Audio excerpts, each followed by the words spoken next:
हमारे चैनल को सब्सक्राइब करें और वीडियो सबसे पहले अपने मोबाइल पर पाने के लिए बेल आइकन को दबाएं।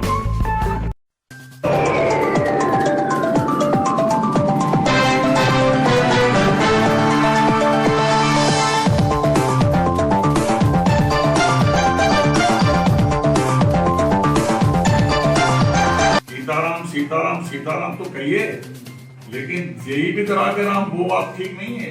जेई बिद रहे राम और तेई बिद रहिए। जब समाजवादी पार्टी सरकार में थी, राम बन गए तो राम बन गए, राम बन नहीं जाते तो राम बनते ही नहीं है।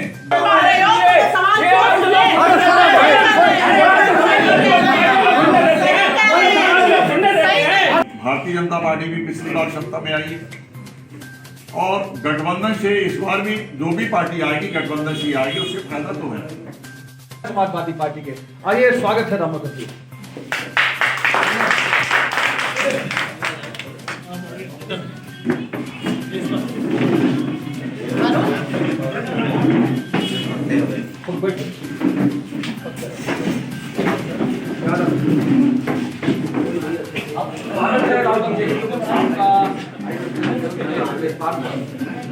क्या तैयारियां हैं आपकी पार्टी के चुनाव की?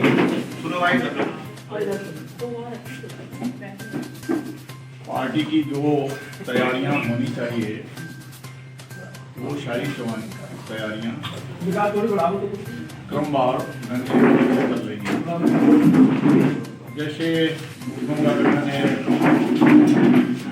उस बूथों का समूह मिलाकर के सेक्टर बनाया जाता है। सेक्टर प्रमुख है, सेक्टर पर्यवेक्षक है। फिर जो लोग अब नहीं रहे हैं मतदाता, उन मतदाताओं के वोट कटवाने हैं। नए मतदाता नवीन मतदाता बनने हैं, उनके वोट बढ़वाने हैं। ये सारे कार्य हुए हैं और उनका पर्यवेक्षण भी हो रहा है। छोटी पार्टियों से गठबंधन किया है आपकी पार्टी ने, कर रही है, क्या इससे क्या लाभ मिलेगा? बड़ी पार्टियों से जो गठबंधन हुए हैं अब तक समाजवादी पार्टी के, उसका अनुभव ठीक नहीं रहा। छोटी पार्टियों से पहले भारतीय जनता पार्टी ने भी गठबंधन किए थे, भारतीय जनता पार्टी को उसका फायदा नहीं मिला था। छोटी पार्टियां भी किसी पार्टी विशेष में उनका अच्छा धनाधार होता है और जो स्वाभाविक गठबंधन हो सकता है उसका फायदा मिलता है। भारतीय जनता पार्टी ने कुछ पार्टियों से पिछली बार जो गठबंधन किया था वो स्वाभाविक नहीं था। भारतीय जनता पार्टी की प्रकृति अलग है और उन पार्टियों में से कुछ पार्टियों की प्रकृति उनसे नहीं मिलती थी, इसलिए वो गठबंधन टूटे हैं। समाजवादी पार्टी सामाजिक न्याय में विश्वास करती है। भारतीय जनता पार्टी सामाजिक न्याय की बात करती है लेकिन सामाजिक न्याय में विश्वास नहीं करती है, इसलिए उनका गठबंधन टूटा है। और जिन विचारों को, जिन विचार बिंदुओं को लेकर के समाजवादी पार्टी चल रही है, ये क्षेत्रीय पार्टियां भी लगभग उन्हीं के इर्द गिर्द रही हैं, इसलिए इनके साथ जो ब्रेकेज गठबंधन के बाद आते हैं वो पहले से दिख रहे हैं। अभी जो महानदल के अध्यक्ष जी ने जो टिप्पणी कर दी राजवर्षा के लिए, उसके बाद उन्हें सफाई देने पड़ी। ये गठबंधन चल पाएगा सर? ये महानदल और दूसरी जो पार्टियां हैं इनमें हो सकता आपस में कुछ विचारों की आपस में क्लैश हो, कहीं पर हो सकता उनके विचार पूरी तरह से न मिलते हों, लेकिन ये महानदल और ये दो भारतीय सुहेल जो भारतीय समाजवादी पार्टी है, इनका गठबंधन समाजवादी पार्टी से हो रहा है, उनका आपस में गठबंधन नहीं हो रहा है। और महानदल के नेताजी को मैं जहाँ तक समझता हूँ, मेरा तो यही अपनी समझ है कि उन्हें अगर कोई बात कहनी है तो अखिलेश जी से कहनी चाहिए। सुहेल जो समाजवादी पार्टी के जो नेता हैं या उनके जो अन्य नेतागण हैं, उनके संबंधों में कोई सीधी टीका टिप्पणी नहीं करते। लोकतांत्रिक व्यवस्था है कि जिस पार्टी की सरकार बनती है, जो सरकार होती है वो उद्घाटन करती है, लोकार्पण करती है। और इधर जब प्रधानमंत्री लोकार्पण के लिए आते हैं तो आपकी पार्टी को बड़ी आपत्ति हो जाती है कि हमारे कार्यकाल का है और नाम बदलने वाली सरकार है, बदलने वाली सरकार है। ये तो लोकतांत्रिक अधिकार है, जनता ने उन्हें सरकार में पहुंचाया, सरकार है तो उन्हें उद्घाटन और लोकार्पण करने का अधिकार है। निश्चित रूप से जो आप कह रहे हैं बिल्कुल सही बात है। भारतीय जनता पार्टी आज सत्ता में तो इसलिए क्योंकि लोकतांत्रिक तरीके से वो चुन करके पहुंचे हैं और कोई कार्य अगर पूर्ण हो गया है और उसका उद्घाटन कर रहे हैं तो ये भी उनका अधिकार है, मैं मानता हूँ। लेकिन विरोधी दल में जो लोग हैं और जिन्हें मालूम है कि हमारे कार्यकाल में बात प्रारंभ हुआ था तो उन्हें भी बात कहने का जो है पूरा अधिकार है। समाजवादी पार्टी ने ये नहीं कहा है कि ये कार्य मैंने करवाया, ये कहा इस कार्य का श्री गणेश का शुभारंभ हमने करवाया था। कोई नया कार्य बताए भारतीय जनता पार्टी जिन्होंने कार्य प्रारंभ कराया हो और उसका समापन भी कराया हो, ऐसा कोई कार्य बताए तब तो ठीक है। लेकिन जो कार्य प्रारंभ किए थे समाजवादी पार्टी ने, जो इनके कार्यकाल में पूरे हुए हैं, तो ये नहीं कह सकते कि इसको हमने प्रारंभ किया, ये हमारी देन है, ये हमने जो कल्पना की थी उसके अनुरूप ये कार्य हुआ है। तो यही कह रही है समाजवादी पार्टी की तो कार्य हमने प्रारंभ कराया था और कोई दूसरी बात नहीं कह रही है। लोकतंत्र भी कहने का तो अधिकार है, सही बात कहने का अधिकार है और सही बात कहेंगे तभी तो लोकतंत्र मजबूत होगा। लेकिन जो भारतीय जनता पार्टी और उसके नेता हैं वो गलत आरोप लगा रहे हैं। एक उन्होंने आरोप लगा दिया, ये तो अभी उन्होंने एक नहर का उद्घाटन किया है, कहा ये 50 साल से ये कार्य अटका हुआ था और विरोधी दलों ने इसे पूरा नहीं किया। अरे इस बीच में तुम्हारी पार्टी भी तो सत्ता में रही है, आप क्यों नहीं कहते माननीय कल्याण सिंह ने पूरा नहीं किया था, आप क्यों नहीं कहते माननीय राजनाथ सिंह ने पूरा नहीं किया था, आप क्यों नहीं कहते माननीय रामप्रकाश गुप्ता जी ने पूरा नहीं किया, आप क्यों नहीं कहते हैं कि आपके साथ में जो सरकार बनी थी बहुजन समाज पार्टी की बहन मायावती उसने पूरा नहीं किया। अगर दोषी समाजवादी पार्टी है तो बराबर के दोषी आती है, लेकिन वो कोशिश करते हैं कि पूरा का पूरा इसका रोल जो है विपक्षी दलों के खाते में ये दर्द हो जाए और भारतीय जनता पार्टी उससे बच जाए। ये नहीं हो सकता है। लोकतंत्र में सब लोग देखते हैं, समझते भी है। ये बात अलग है कि जो पार्टी सत्ता में होती है कई बार मीडिया पे दबाव डाल के, प्रभावित करके या एड दे करके इस तरह की बातें बीच में रख देते हैं, परोस देते हैं, जिससे लगे कि सत्तारूढ़ पार्टी जो कह रही वही सही है। बुलडोजर से बहुत नाराज हैं अखिलेश जी। देखिए बात तो सही है, ये बुलडोजर का जो मामला है ये भी बड़ा विकृति होकर के लोगों के सामने रखा जाता है। ये कहते हैं बुलडोजर चला दिया, लोग कहते हैं देखो अतीक अहमद के उस पर चला दिया है, या वो पूर्वांचल के अंसारी जी उनके मकान पे चला दिया है। उन्हीं के मकानों पे नहीं चलाया है, जो सीधे साधे किसान हैं। जो अयोध्या में मंदिर बन रहा है उसके पीछे तो किसानों के घर हैं, खेत हैं, जो उस नक्शे में नहीं होना चाहिए था। जो बिना नोटिस दिए हुए मकान गिरा दिए थे, उनकी कहीं सुनी नहीं गई। जैसे अनेक वहां छोटे छोटे किसान हैं, अन्य जगहों पर ऐसे मामले हुए हैं। तो जब कहा जाता तो यही कहा जाता भाई पहले नोटिस दीजिए, अदालत में जाने का मौका दीजिए और उसके बाद में अगर लगे कि उस सरकारी संपत्ति जिसपे कब्जा कर लिया तो जरूर चला दीजिए। लेकिन जबरदस्ती चला दिए। इस तरह की सड़कें भी कुछ बनाई गई हैं जहाँ किसान प्रतिवाद नहीं कर पाए हैं, उन्हें बिना मुआवजा के जबरदस्ती उनकी जमीन पर सड़क बना दी गई, नेशनल हाईवे बना दिया गया। तो इस तरह के मामले हैं। मेरे सामने का मामला है, अयोध्या के लोग आए थे, बेचारे रो रहे थे, कह रहे थे कि बिना नोटिस दिए, बिना हमारी बात सुने हुए हमारे मकान गिरा दिए। अखिलेश जी ने कहा कि ये बुलडोजर चला रहे हैं, आप निश्चित रहिए हमारी सरकार होगी उसी जगह पर, या तो उन्हें प्रतिस्थापित कराएंगे या फिर उसका बाजार मार्केट रेट से जो मुआवजा मिलना चाहिए उसको मुआवजा देंगे। फोको नीति की बड़ी चर्चा करते था, मुख्यमंत्री की भाषा बदल गई है। मुख्यमंत्री जिस तरह से भारत मुख्यमंत्री की भाषा पर आपत्ति की। देखिए लोकतंत्र में भी मर्यादित भाषा का उपयोग करना चाहिए। इन्होंने जो शुरू से ही जिस समय माननीय मुख्यमंत्री जी ने बदला छोड़ा था और गए थे तो इन्होंने आरोप लगाया ये तो अखिलेश यादव छोटी चोर है। कोई कल्पना कर सकता है, कोई कल्पना कर सकता है अखिलेश यादव छोटी ले जाएंगे? मीडिया में गई, मीडिया में पकड़ा था। अरे मीडिया नहीं भाई, तो मेरे साथ मीडिया ने क्या पकड़ा, चोरी मीडिया में पकड़ा था। अरे तो मेरे साथ आज बात सुनी अरे सुनो भाई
देखिए, उनके ऊंची आवाज में वो ज्यादा बोलता है जिसके पास तर्क नहीं होता है।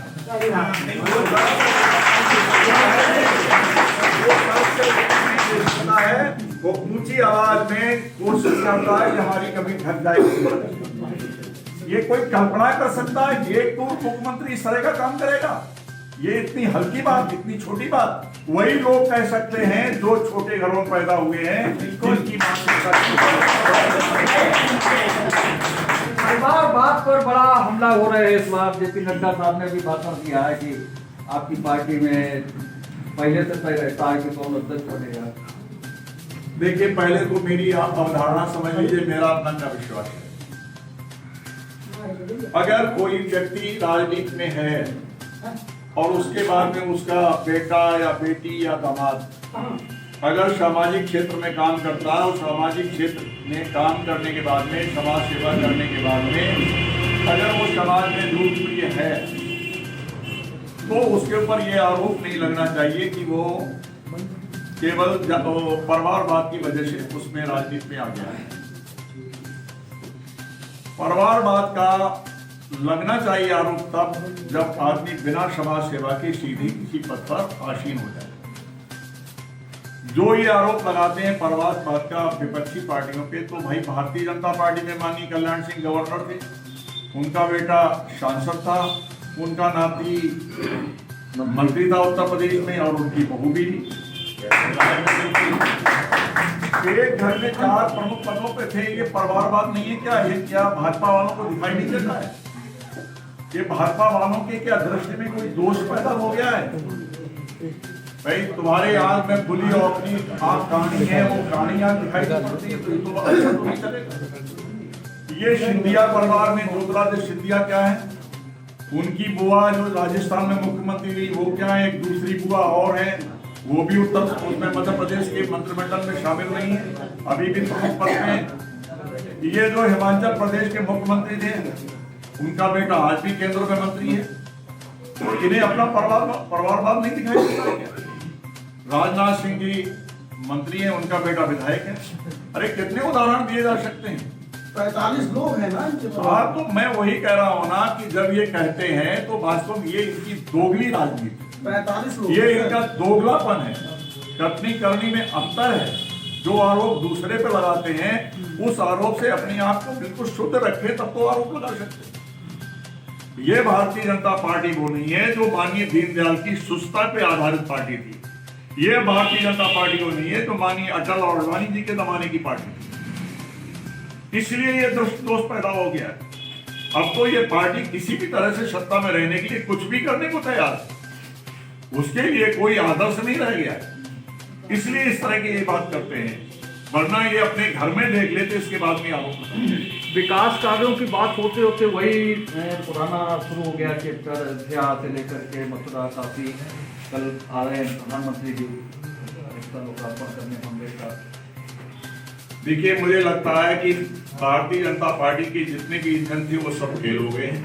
केवल एक इंजन बचा है, जिसी का इनको सहारा है। जिस किसी भी प्रदेश में चुनाव होता है उसका मुख्यमंत्री एक किनारे हो जाता है और गाड़ी के इंजन में नरेंद्र मोदी को जोड़ दिया जाता है। इसका मतलब है कि लोकतांत्रिक तरीके से जो इन्होंने अपने नेताओं को डेवलप किया उनमें इतनी क्षमता नहीं है। इन्हें अगर कोई भरोसा है तो केवल नरेंद्र मोदी जी का है। वो इंजन थकने लगा, कमजोर होने लगा, बंगाल में पूरी तरह फेल हो गया है और वो कमजोर इंजन यहाँ जोतना चाहते हैं इस उत्तर प्रदेश में। मुझे तो जो हवा लग रही है, हमारे मित्रों को भी लग रही होगी, आप सब लोग यहाँ बैठे पक्ष विपक्ष के, इन्हें भी एहसास हो रहा होगा, इनके कार्यकर्ताओं को एहसास हो रहा होगा, ये बेचारे अपने काम नहीं करवा पाते, ये अपने घर के छोटे छोटे काम नहीं करवा नहीं सर, आपकी बात सही है और वो काम नहीं हो और ये यहाँ पर भी माननीय नरेंद्र मोदी कहाँ तक चलेंगे भाई। आदमी की सामर्थ्य होती है, उत्तर प्रदेश में भी चल नहीं पाएंगे। और ये जितने भी उद्घाटन और जितने भी शिलान्यास होते हैं चुनाव के समय होते हैं, अभी चुनाव ना होता तो अभी भी नहीं होते। तो अब वो कर रहे हैं, वो सब मोदी जी के हाथ से कर रहे हैं। लगता है मोदी जी का हाथ लग जाएगा तो जैसे लोहे को छूने से जब पारस छूता है तो सोना हो जाता है, इन्हें लगता मोदी जी आएंगे तो ये सब भाजपा में हो जाएगा। मुख्यमंत्री सब इकट्ठे हो रहे हैं, दर्शन रामलला के दर्शन करने जाएंगे। उत्तर प्रदेश में मुख्यमंत्रियों का भाजपा के मुख्यमंत्रियों का जवाब। हमारी बात सुन लो, कोई ऐसी बात नहीं कहेंगे तो बिल्कुल एक तरफा आप कहोगे नहीं ना, और आप सुनोगे तो आपको भी आनंद आएगा। पुराने हमारे पहले भाजपा बढ़ाओ, इसलिए मैं कहता हूँ तब की भाजपा आपकी भाजपा में जमीन आसमान का अंतर है। जब मैं यहाँ भाजपा में था तो ये गुंडागर्दी यहाँ के इंस्पेक्टर करता था, मैंने राम प्रकाश गुप्ता के उसको यहाँ से शट आउट करा दिया। लोग परेशान थे, यहाँ के भारतीय जनता पार्टी कार्यकर्ता परेशान। अगर याद हो किसी को समानी की बात नहीं है, वो बात भारतीय जनता पार्टी। उत्तर प्रदेश में भाजपा के मुख्यमंत्रियों का जवाबला लग रहा है, कल आएंगे, उसके बाद में अयोध्या दर्शन करने जाएंगे, ये पूरी ताकत लगा रहे हैं। आपने बहुत अच्छी बात कही है, मैं अपने मित्रों को बताना चाहता हूँ, ये भगवान राम अयोध्या में नहीं है। भगवान राम तो राम तब बने जब अयोध्या से निकले थे। अयोध्या में कैद बने रहते तो कभी भगवान राम नहीं होते, दशरथ नंदन रामचंद्र बने रहते, चक्रवर्ती सम्राट के वो राजकुमार रह जाते। राम बन गए तो राम बन गए, राम बन नहीं जाते तो राम बनते ही नहीं है। ये सर्वव्यापी राम को एक जगह ही जो सेंट्रलाइज करके सोचते हैं उससे हो जाएगा। ये तुलसीदास जी ने जो लिखा है कि सीताराम सीताराम सीताराम कहिए और जय विद्रा के राम तेई विद रहिए, इसमें थोड़ा संशोधन करना चाहता हूं मैं। सीताराम सीताराम सीताराम तो कहिए, लेकिन जय विद्रा के राम वो बात ठीक नहीं है। जय विद रहे राम और तेई विद रहिए, तब तो देश का कल्याण होगा, समाज कल्याण होगा, वरना नहीं होगा। पूजा अर्चना से ज्यादा मिलने वाला नहीं है। राम के बताए हुए मार्ग पे चलने से ही समाज का कल्याण होगा। ये राम राम का नाम तो लेते हैं लेकिन राम के बताए हुए मार्ग पे नहीं चल रहे हैं। बेरोजगारी को लेकर के पूरे 5 साल स्थिति रही, रोजगार के लिए लोग पेपर आउट होते रहे, परीक्षाएं नहीं दे रहे। बेरोजगारी के बारे में तो आप देख लीजिए रिपोर्ट, जो सरकारी रिपोर्ट है, इतने पिछले 20, 25, 30 साल में कभी बेरोजगारी नहीं है, रही नहीं है जितनी इस समय रही है। इन्होंने वादा किया था सत्ता में आने से पहले कि हमारी सरकार बनेगी, प्रतिवर्ष हम 2 करोड़ लोगों को नौकरियां देंगे। 2 करोड़ लोगों को नौकरियां देंगे। कहां नौकरियां दे रहे हैं ये? इस समय नौकरी देने की बजाय आउटसोर्सिंग कर रहे हैं। अस्पताल में आउटसोर्सिंग कर रहे हैं, कॉलेज में आउटसोर्सिंग कर रहे हैं, तमाम इनके जो और सरकारी विभाग उसमें आउटसोर्सिंग कर रहे हैं। और वो ठेकेदार भेज रहा है। ठेकेदार जो रुपया मिल रहा है उसमें ठेकेदार कटौती करके कुछ पैसा इन कर्मचारियों को पकड़ा देता है। इन्हें ना पेंशन मिलनी है, ना प्रोविडेंट फंड मिल रहा है, ना इनकी कोई सोशल सिक्योरिटी है। नौकरी बनी रहेगी कोई गारंटी नहीं है। अस्पतालों में काम करने वाली नर्सें वगैरह जो तमाम और हैं फार्मासिस्ट वगैरह, हर साल 1 साल 2 साल बाद उनका रिन्यूअल होता है। ऐसा शोषण तो हमने कभी देखा नहीं। वास्तव में Bharatiya Janata party anti employee है। ये भारतीय जनता पार्टी कर्मचारियों की सदैव विरोधी रही है, ये पहले से इस पे दाग लगा हुआ है। देखिए इन लोगों को जो पेंशन मिलती थी माननीय अटल बिहारी वाजपेयी की जमाने में खत्म हो गई, और आज भी संघर्ष कर रहे हैं लोग, संघर्ष कर रहे हैं अपने नौकरी के लिए कि हमें पेंशन मिले, लेकिन ये सरकार उसके ऊपर कतई कोई ध्यान नहीं दे रही है। तो ये तो सदैव से रहा है, ये तो पूंजीपतियों के तो बड़े व्यापारी हैं, छोटे व्यापारी, बड़े व्यापारी पूंजीपति, क्योंकि इनकी जो आर्थिक नीति है वो पूरी तरह से पूंजीवादी नीति है, और वो चाहते हैं कि सारा काम जो है खुले मार्केट में हो, और जब खुले मार्केट में सारे काम होंगे, जब मार्केट की शक्तियां, बाजारू शक्तियां हावी हो जाएंगी, तो जो कमजोर वर्ग के लोग हैं, जो मजदूर हैं, वो गरीब हैं, जो खोंचा लगाने वाले लोग हैं, उन लोगों को परेशानी पैदा होगी, और वही परेशानी पैदा होगी। महंगाई है, लेकिन तर्क से महंगाई काटी जा रही है, एहसास कम होगा महंगाई का? देखिए महंगाई है और सब कुछ हो रही है, सब परेशान हैं। यहाँ हमारी माताएं बहनें पढ़ने बैठी हैं, इन्हें कुछ मालूम होता हो घर में कैसे घर चलाती होंगी, रसोई गैस कहाँ की कहाँ पहुँच गई। आप लोगों को याद होगा कि माननीय मोदी जी 2014 के चुनाव के पहले से कहते थे कि ये डीजल की कीमत वहां तक पहुंच जाएगी जितनी की माननीय मनमोहन सिंह प्रधानमंत्री की जितनी उम्र है उसके बराबर जब पहुंच जाएगी, तभी शायद ये घटे या बराबर हो जाए।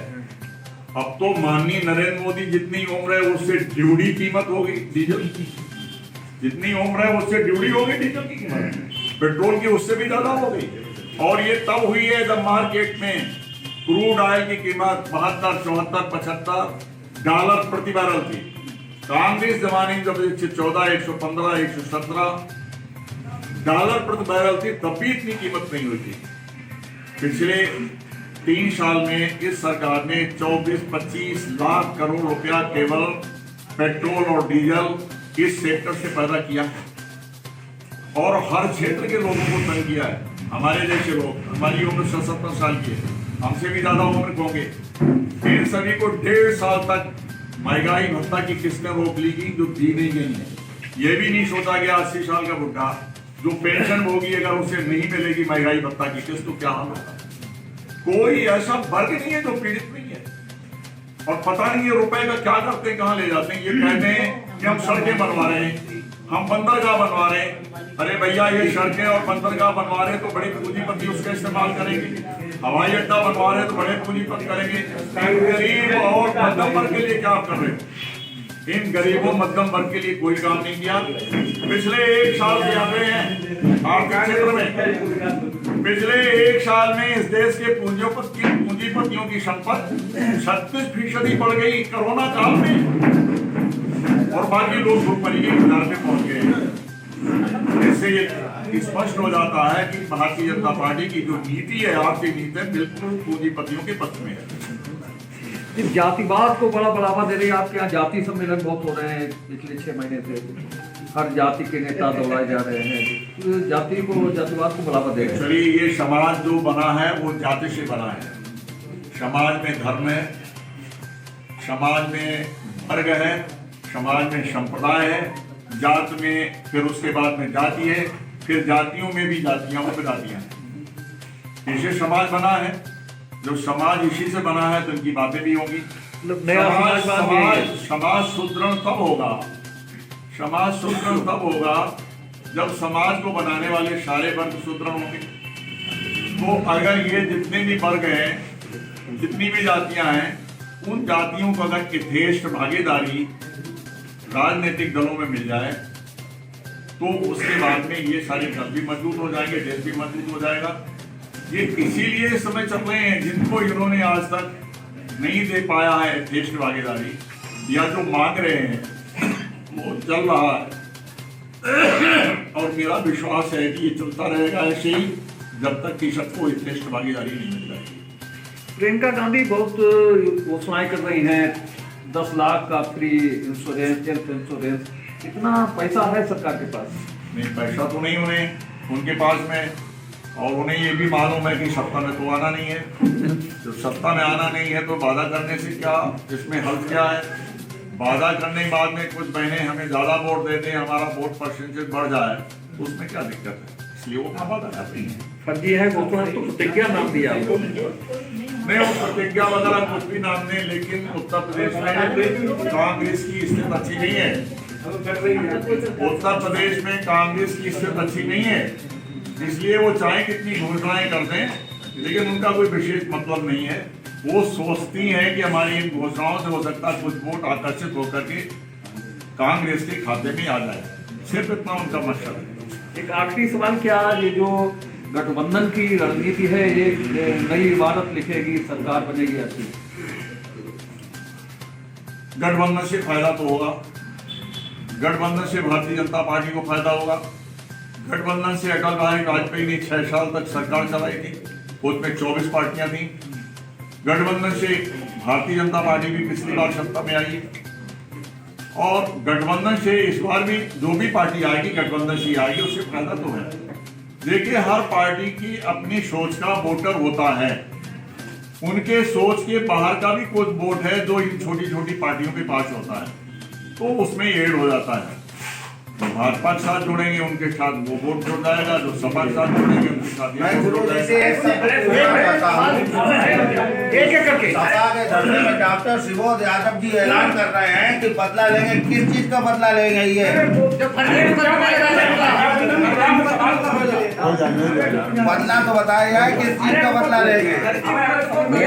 मेरा समाजवादी पार्टी के अपने वरिष्ठ साथी से एक सवाल है कि मैंने अभी उनका राम को लेकर के वक्तव्य सुना, मैं भाव विभोर हो गया। इनका वक्तव्य सुना? राम को लेकर के अभी जो आपने वक्तव्य दिया है, राम को, भगवान राम को लेकर के जो वक्तव्य दिया है, उससे मैं भाव विभोर हो गया। थोड़ी देर के लिए मुझे समझ में नहीं आया, मैं सत्संग में बैठा हूँ कि राजनीतिक कार्यक्रम में। मेरा एक छोटा सा सवाल ये है कि वो क्या ये बताना चाहेंगे कि सैफई महोत्सव जस्टिफाई है या भगवान राम के दरबार में होने वाली दिवाली जस्टिफाई है?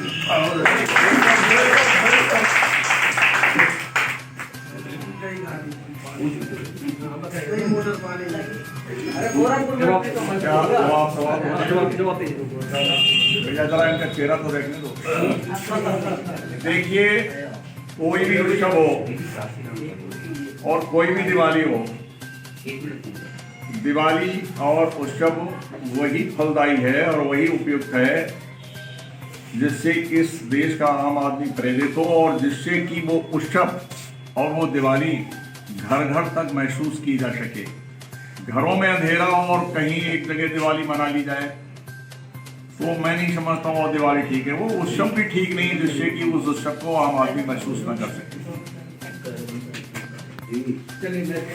मैं आपसे पूछना चाहती हूँ, आप काफी वरिष्ठ हैं, जैसा कि आपने कहा कि अभी राज्यसभा के आप जब आपकी पेंशन है वो डीए बंद कर दिया गया, मैं राज्यसभा की पेंशन जो भी कर्मचारियों की वो है डीए जो अभी सस्टेन कर दिया गया था कोविड-19 के कारण।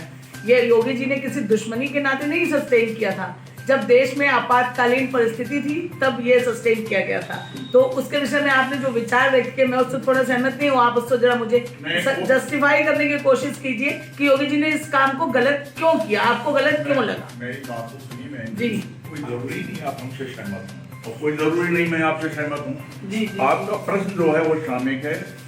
आपने कहा है कि ये जो सस्पेंड कर दिया गया था 1.5 साल तक, इसमें लोगों का उन्हें ध्यान रखना चाहिए था।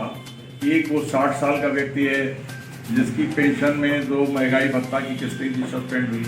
एक वो व्यक्ति जो 85 साल का है, 80 साल के ऊपर है, जिसका गुजारा केवल इसी के आधार पे और कोई है ही नहीं। उनके घर में कोई बीमार हो गया, उन्हीं को अगर कोविड हो गया, वो बेचारे कहाँ से अपना वो करेंगे? तो इसमें क्या उम्र का नहीं ध्यान रखना चाहिए था कि कम से कम 80 साल उससे ऊपर के जो लोग हैं, जो सुपर सीनियर सिटीजन हैं, उन्हें तो छूट दे सकते थे, नहीं उन्हें विचार करना चाहिए क्या? नंबर 1। नंबर 2, क्या पैसे की इतनी कमी थी इनके पास में? और अगर पैसे की कमी थी इस काल में तो ये कमी केवल माननीय मोदी जी को महसूस नहीं करनी चाहिए थी, इस देश के हर व्यक्ति को करनी चाहिए थी। लेकिन इसी काल में 36% इन पूंजीपतियों की आय कैसे बढ़ गई, इनकी संपत्ति कैसे बढ़ गई? तो इसका मतलब इनके टैक्सेशन का जो ढांचा उसमें कहीं गड़बड़ है। अगर देश आर्थिक रूप से कमजोर है तो सबको कमजोर होना चाहिए। चंद लोग तो संपत्ति को एक्यूमुलेशन करें, अपने घर में पूंजी भरते जाएं, बात बाकी जो है वो दर दर भटकते रहें। तीसरी बात, आपको याद होगा इन्होंने कहा था ये कोविशील्ड और वो कौन सी है, ये 2 तरह की वैक्सीन आई थी। कहा था इस पे लगेंगे 400, पहले का 500 लगेंगे, उन पे 700 लगेंगे।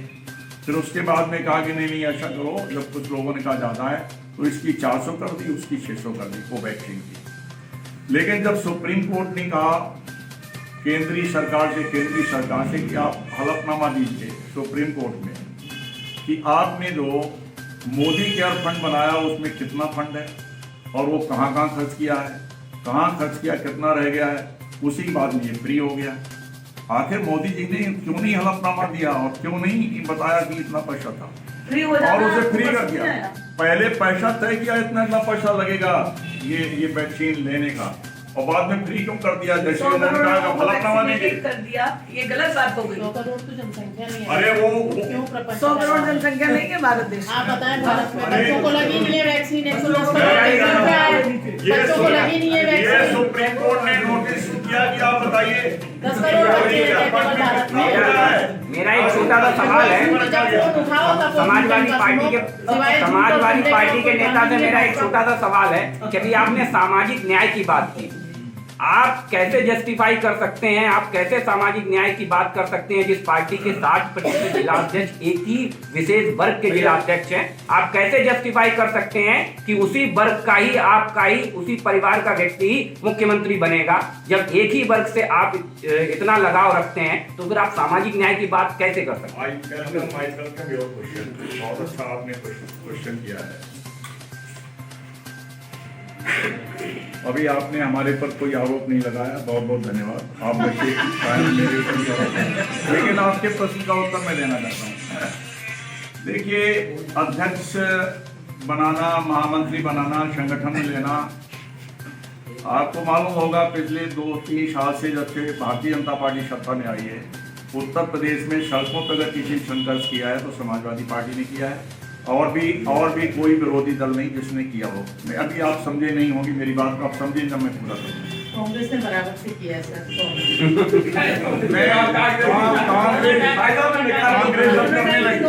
कांग्रेस अब करने लगी 2 महीने से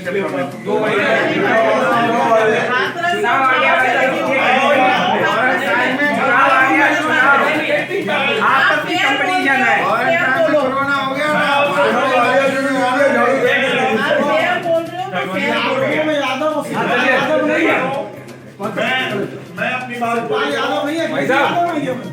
मैं अपनी बात पूरी कर रहा हूँ। आदरणीय भाई साहब, मेरा एक छोटा let me complete his question first. देखिए, ऐसा है, भागीदारी की जहां तक बात है वो भागीदारी होती है सत्ता में भागीदारी। सड़कों पे संघर्ष करने के लिए नहीं मौका दिया है, हो सकता किसी को लगे संघर्ष तो वो करेंगे जो अध्यक्ष और जो उसके पदाधिकारी होंगे।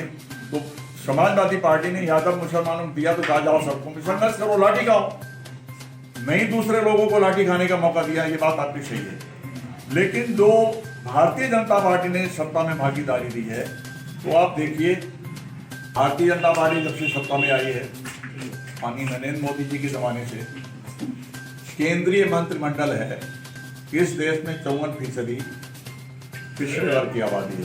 उसमें सभी वर्गों के लोग आते हैं, कहीं के ठाकुर भी आते हैं, कहीं के थोड़े बहुत ब्राह्मण भी आते हैं, कहीं बनिया भी आते हैं पिछड़े वर्ग में, थोड़ी संख्या में।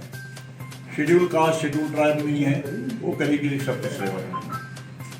कितने प्रदेशों में, पहले तो केंद्रीय मंत्रिमंडल, मैंने आपका क्यों जानना चाहा भाई साहब, मैंने मोदी जी का क्यों नहीं जानना चाहा। सवाल मेरा समाजवादी पार्टी से, भारतीय जनता पार्टी से सवाल नहीं है, सवाल समाजवादी पार्टी और उसके न्याय को की गई बात, सामाजिक न्याय की बात को लेकर के भाई साहब।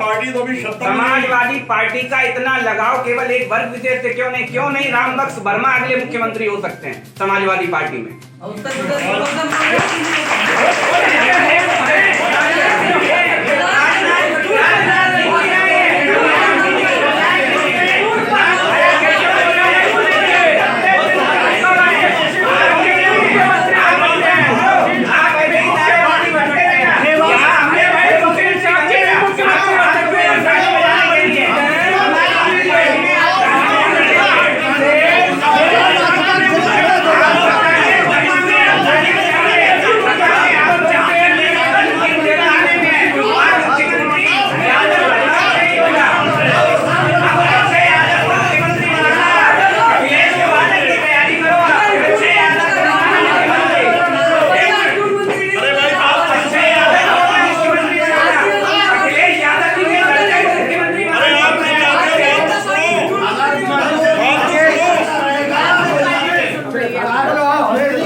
इससे भागीदारी किसी नहीं की। अरे भाई ये कहे ना बताए कि मुख्यमंत्री का ये हमारा दूसरा ओबीसी होगा,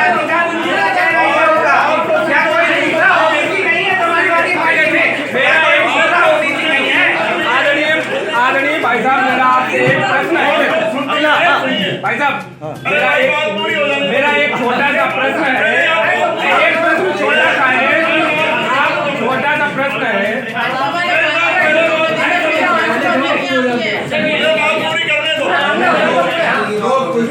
आपको हिम्मत नहीं है तो आप शोर मचाइए, और अगर हिम्मत है तो मेरी पूरी बात सुनिए। लेकिन मैं कह रहा हूँ, सुनिए, हिम्मत है भाई साहब। नरेंद्र मोदी जी आए थे, आपसे ज्यादा हिम्मत है। माननीय नरेंद्र मोदी जी आए थे तो उन्होंने कहा था कि मैं पिछड़े वर्ग का हूँ। भाई साहब, मैं समाजवादी पार्टी से सवाल कर रहा हूँ, माननीय मोदी जी से नहीं, सवाल समाजवादी पार्टी से हो रहा। भाई साहब, आपके विचार जानना चाहते हैं, समाजवादी पार्टी का नजर जानना चाहते हैं। समझ लो, समझो भैया। देखिए,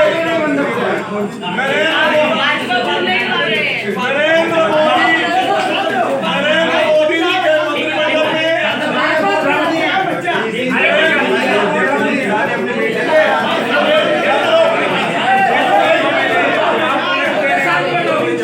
लोग नहीं बात करने दोगे, बात अधूरी रह जाएगी। नरेंद्र मोदी जी के मंत्रिमंडल में पहली बार एक पिछड़े वर्ग का केवल एक मंत्री था, उनका नाम था सुश्री उमाश्री भारती जी। और इस समय केवल एक ही मंत्री है कैबिनेट मिनिस्टर, जिनका नाम है मिस्टर भूपेंद्र कुमार सिंह यादव। दूसरा कोई कैबिनेट मिनिस्टर नहीं है इतने बड़े मंत्रिमंडल में पूरे हिंदुस्तान से।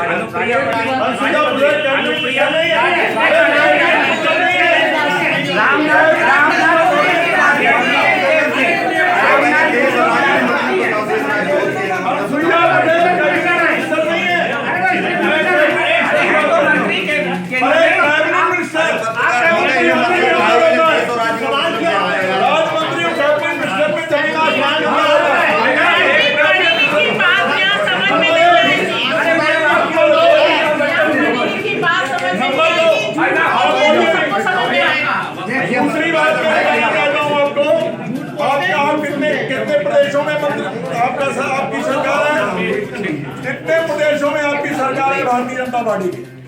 हिमाचल प्रदेश में है, उत्तराखंड में है, उत्तर प्रदेश में है। लेट हो जाएंगे, ये फोटो देख लीजिए अखिलेश यादव जी की फोटो देख लीजिए। तो ये कह रहे थे कि रोटी नहीं चुरा के ले गए, खुद दिखा रहे हैं रोटी चोरी की। खुद ये फोटो दिखा रहे हैं अखिलेश जी अपनी रोटी चोरी की, खुद कह रहे हैं कि मैं ले गया था रोटी।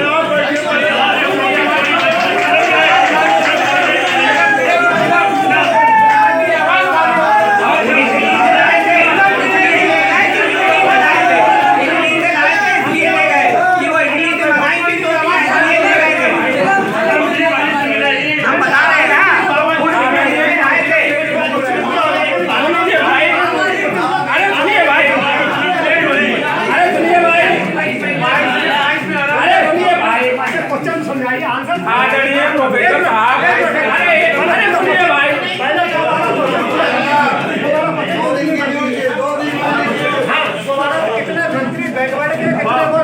नहीं सुनना नहीं चाहते ना, हिम्मत नहीं है सुने। अरे पहले मेरा गेम सुन लीजिए, क्वेश्चन पूरा हो जाने दीजिए। तो आप मेरी बात, अरे भैया मेरी बात सुनिए। आपको भी ज्ञान वर्धन होगा, आपको भी फायदा होगा। देखिए, हिमाचल प्रदेश में भारतीय जनता पार्टी सत्ता में है, हरियाणा में भारतीय जनता पार्टी सत्ता में है, उत्तराखंड में भारतीय जनता पार्टी सत्ता में है, उत्तर प्रदेश में भी सत्ता में है, बिहार में साझेदार है, मध्य प्रदेश में है, गुजरात में है, गोवा में है, आसाम में है, त्रिपुरा में है, मेघालय में है, यानी करीब बार है। आप मान रहे हैं सब? अरे हाँ मानता हूँ, इतने प्रदेशों में सत्ता में है, मैं मानता हूँ। लेकिन मैं जो कहना चाहता हूँ, इन सारे प्रदेशों को मिलाकर इनके पास पूरे हिंदुस्तान से एक पिछड़े वर्ग का व्यक्ति नहीं जिन्हें ये मुख्यमंत्री बनाते। एक भी प्रदेश का मोदी जी स्वयं पिछड़े वर्ग से आते हैं भाई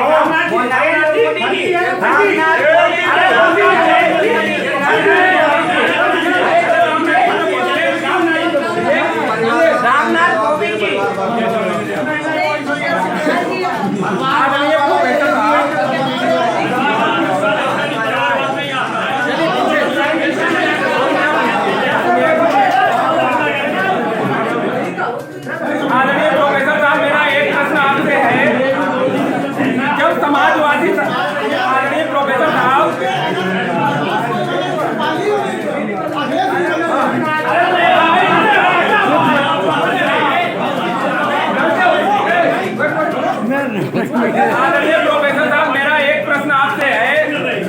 समाजवादी पार्टी सरकार में थी, पातम कश्यप और किसान हम लोग इनको एक ही जाति का मानते और एक ही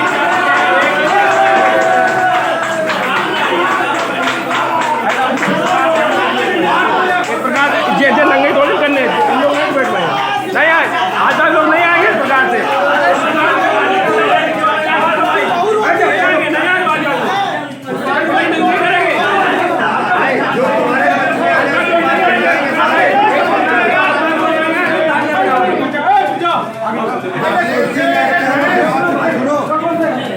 देखो यार एक प्रश्न करने के लिए आधा घंटा खड़े हो ताली बजा रहे, क्या मतलब है?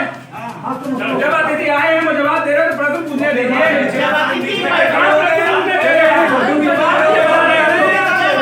बुजुर्ग और सम्मानित व्यक्ति और आपका सवाल नहीं सुन पा रहे हो तो सवाल क्यों सुने?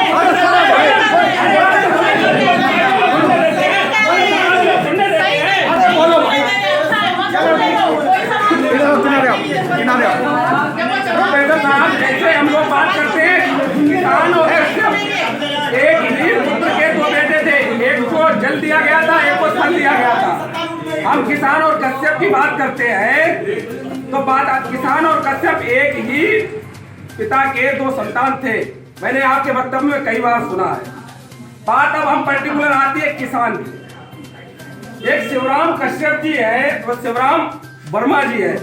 समाजवादी पार्टी की सरकार थी उस समय, आप दुर्भाग्य से भारतीय जनता पार्टी में थे और यहीं से मात्र आधा किलोमीटर की दूरी पर एक जमीन है, उसको काले बाग कहते हैं, वो शिवराम वर्मा जी की थी। समाजवादी पार्टी के लोगों ने कैसे उस पर कब्जा किया था, आपने भी कब्जा छुड़ाने का कई बार प्रयास किया था और फिर पुनः आप उसी पार्टी के लिए वोट मांग रहे, समाज में जा रहे हैं, तो हम आप समाज को छलने का काम कर रहे हैं, आप अपने आप को सर्टिफाई नहीं कर पाए।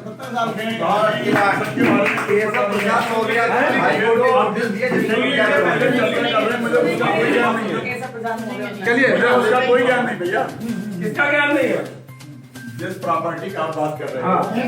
आपको भी जानकारी, आप भाई साहब थे भारतीय जनता पार्टी भैया समाजवादी पार्टी की सरकार थी, समाजवादी पार्टी के लोगों ने क्या किया और हम और कश्यप पूरे समाज ने मिलकर प्रयास किया था कि ये कब्जा छुड़ाया जाए और उसके बावजूद भी उसको बुलडोजर चला गया तो उसके आसपास बाउंड्री की। आपकी बात सही हो सकती है लेकिन मुझे उसका ध्यान नहीं है। मैं बात इस समय नहीं ध्यान होगी आप भाई साहब बैठे आपकी जानकारी बयान देंगे पार्टी निष्कासित कर दिया जाए क्या भाई? इस पे बयान देंगे कैसे? पूछ ले हाँ पूछे। जैसे पुराने शासन काल में जो हमारे भैया जी का शासन काल था, माननीय अखिलेश यादव जी के शासन काल में 2015 की रिपोर्ट के अनुसार 86 एसडीएम की भर्तियां हुई थी, जिसमें 56 एसडीएम केवल एक विशेष समुदाय के थे। खबर किसने बोला? आप दिखा दो कहीं गूगल पे, हम डिबेट जोड़ के ले जाएंगे। चलिए ठीक है गूगल नहीं मानते हैं भाजपा वाले, इनका अपना अलग गूगल चलता है।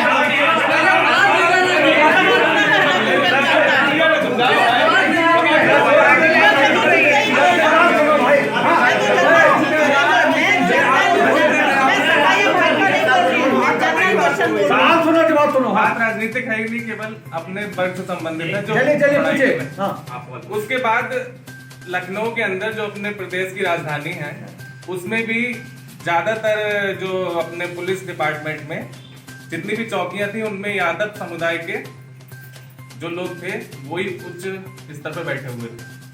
तो केवल यादव सरकार या माननीय इनकी अखिलेश यादव जी की जब सरकार आती है तो एक विशेष वर्ग ही क्यों इतना बुद्धिजीवी हो जाता है कि वो सारे एग्जाम में और हर तरीके के नौकरियों पे पद पे आसीन हो जाते हैं, ऐसा क्यों होता है? को सब मालूम है, क्या बताएं? अब देखिए, ये जिन्होंने कहा है ये बात जो 56 या 54 की बात कही है उस समय बहुत चली थी जिस समय अखिलेश जी थे। बाद में जांच कराई हो भाजपा ने, तो भारतीय जनता पार्टी जांच करा के उसे प्रमाणित करके क्यों नहीं लाती है पब्लिक डोमेन में, जिससे सब लोग पता लग जाए सच्चाई क्या है और गलत क्या है। अगर वो सच्चाई है तो लाएं, सर्टिफाइड करें। ये सरकार सर्टिफाइड करे कि ये बात सही है और ये गलत है, क्योंकि बहुत सी बातें गलत भी उड़ा दी जाती हैं। अखिलेश यादव जी के जमाने में हुआ है 54-56 की बात, आप मैंने भी सुनी थी उस जमाने की, जब आप बात कर रहे हो। अब तो 4 साल 4.5 पौने 5 साल में से भाजपा है, क्यों नहीं उसे निकाल करके बाहर लाती है और सच्चाई बताती है?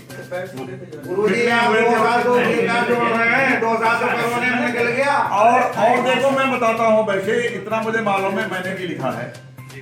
इस सरकार के जमाने में जो हुआ है, उन्नाव में सरकारी वकीलों का मनोनयन किया गया था।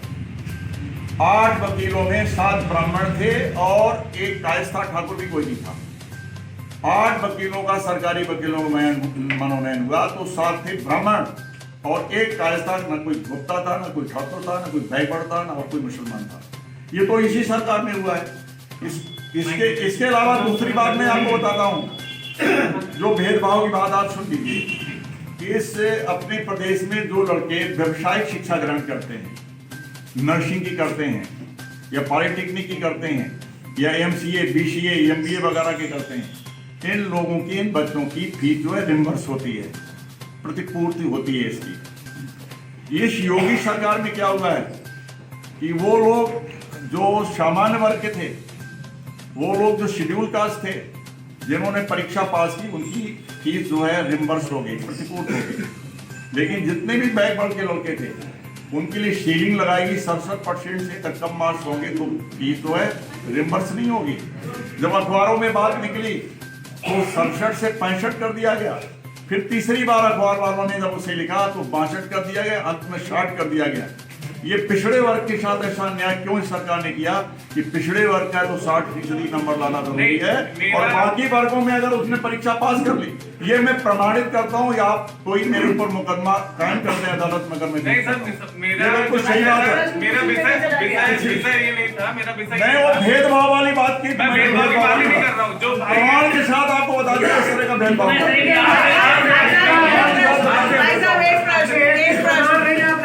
भाई साहब एक प्रश्न डीजीपी बता दो, 5 मानव किन बिरादरी नहीं भाई साहब, तो आपका हमारे ऊपर आरोप लगता रहता है,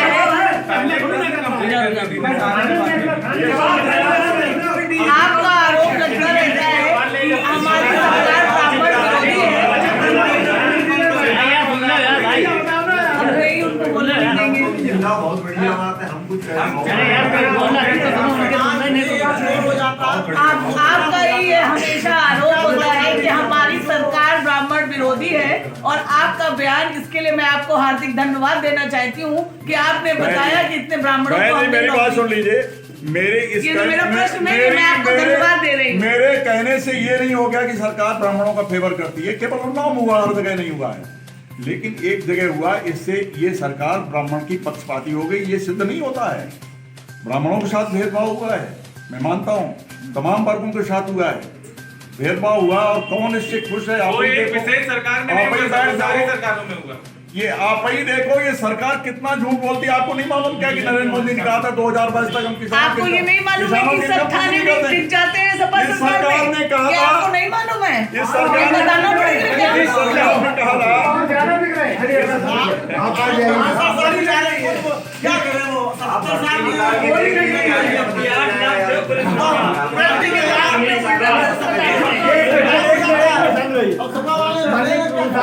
अभी परिवारवाद की बात चल रही थी।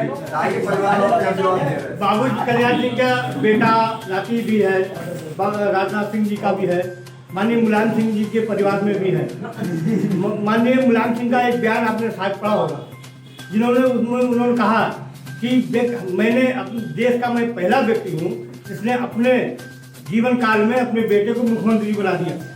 उन्होंने दूसरा बयान दिया कि जो बेटा मेरा ना हुआ वो किसी का नहीं होगा। इस पे आप क्या कहना चाहेंगे? अब नहीं तो मैं आपको अच्छा बयान है, लेकिन बयान है जब लड़ाई हुई निपट में तो उन्होंने ये बयान दिया।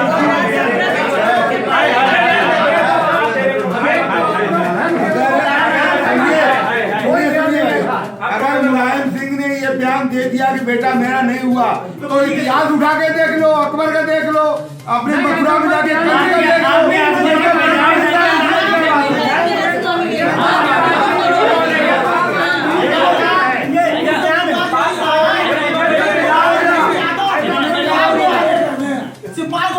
मोदी जी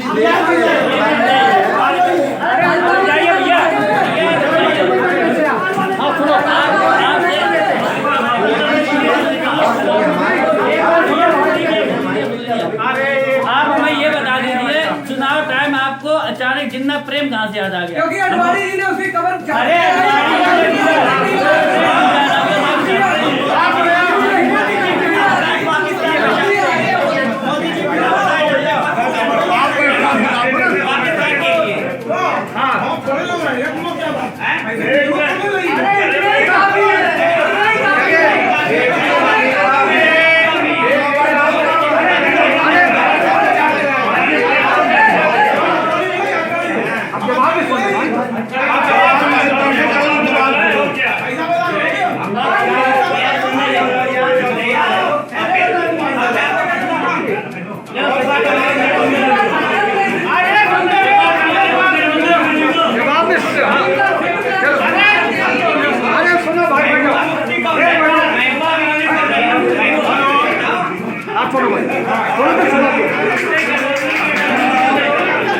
अगर आप उत्तर सुनना चाहते हैं तो खामोश रहिए। अरे जिन्ना साहब के संबंध में अगर आप उत्तर सुनना चाहते हो तो भैया खामोश हो। मैं आपको बता दूं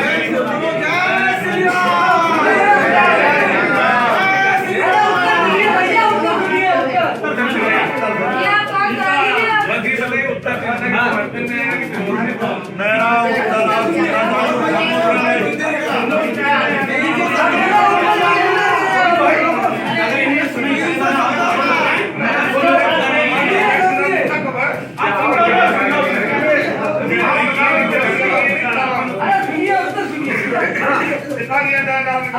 सुनना देखिए उत्तर अगर आप मेरा सुनोगे पूरा उत्तर सुनोगे, पूरा उत्तर आप सुनोगे, पूरा उत्तर सुनोगे तभी समझ पाओगे। जीत के चिल्लाने सुनो भाई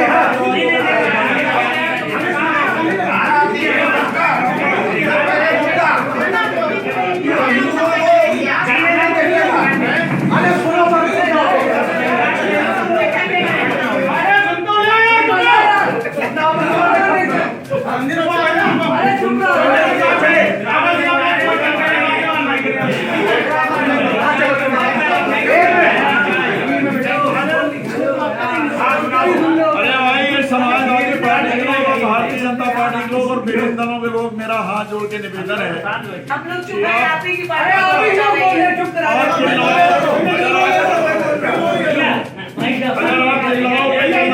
बात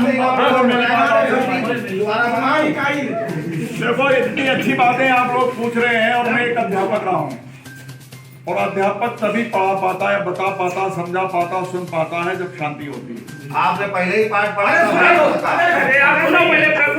हो सकता है मेरी बातों से आप संतुष्ट न हो या आप लोगों की कुछ राजनीतिक मजबूरी हो, मेरे सही बात मेरी सही उत्तर को भी आप आवाज से दबा दें, ये हो सकता है, अवश्य होता भी रहा है, लेकिन सच्चाई तो सच्चाई रहेगी।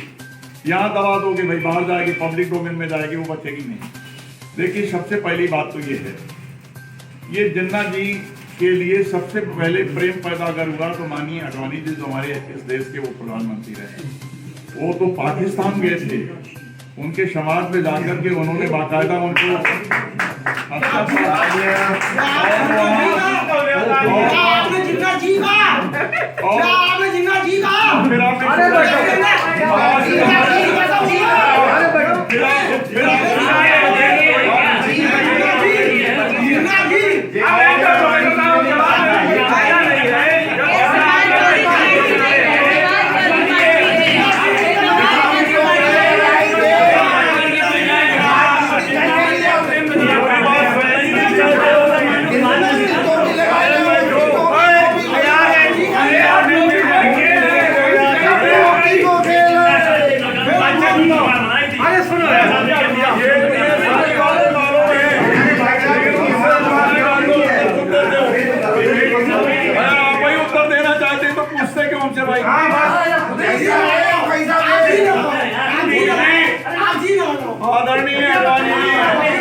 धर्मनिरपेक्ष थे, जितना लोकतंत्रवादी थे। ये बात आदरणीय अडवाणी जी ने विजिटर बुक में लिखी थी। उसी के बाद में भारतीय जनता पार्टी ने उन्हें गलियाना शुरू किया था, शब्द इस्तेमाल किए कि अडवाणी इज ट्रेटर। उसके बाद में उन्हें बहुत अपमान सहना पड़ा। जो अभी आदरणीय अखिलेश जी ने कहा है,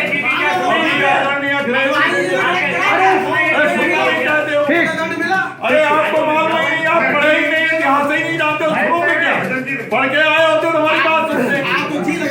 आप हमें बताओ, अरे आप पहले क्या मुर्दाबाद?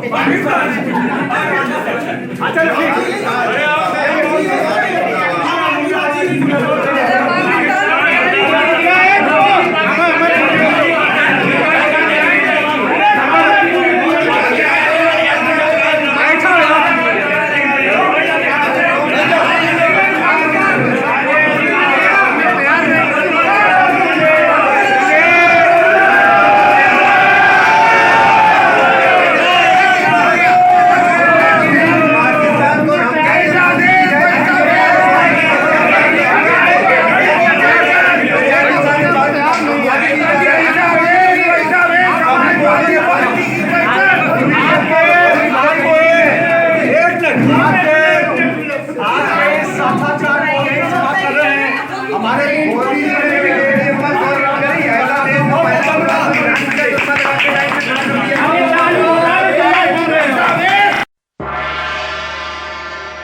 उम्मीद है आपको हमारी ये खबर पसंद आई होगी।